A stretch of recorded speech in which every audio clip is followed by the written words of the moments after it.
Okay mga papi, done installation po tayo dito sa Yamaha NMAX version 2. Ang in-install natin kay sir, naglagay tayo ng RM LED bracket, PIAA dual horn setup, tsaka ng stock horn selector switch. So pakita ko sa inyo yung mga ginawa natin dito sa Yamaha NMAX version 2. So si sir po, last year nagpa-install siya sa atin itong ilaw na dala niya, itong laser gun na Mofax brand, dala po niya yan.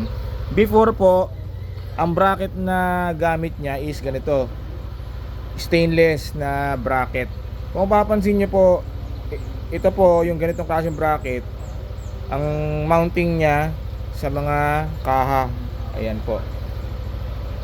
So base case sir, medyo ma-vibrate po kasi mabigat tong ilaw, kaya nag-decide siya magpalit ng syempre RM LED bracket. Ayan po, napakatibay para sa NMAX version 2. So anong kaibahan?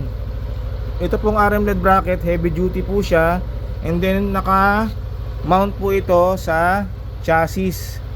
So wala po talagang vibration na magaganap dito kasi napakatibay po nito.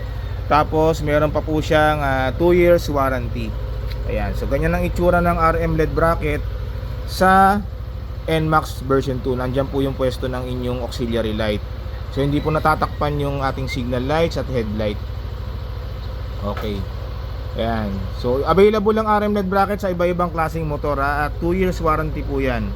Napakatibay RM LED bracket. Ito naman yung kinabit nating isa kay sir is PIAA dual horn setup. So yung horn selector, naglagay tayo ng halo switch sa ilalim. Bali pag nakapatay yan, pag magbubusina siya, stock horn. So para mag-activate yung PIA horn, press nyo lang yung switch, magpapalit siya sa PIA horn. Okay, stock.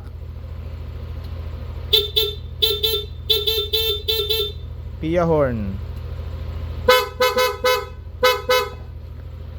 Okay mga papi, so kung gusto mo magpa-install, punta lang po sila dito sa Scooteristas online shop. Maraming salamat po.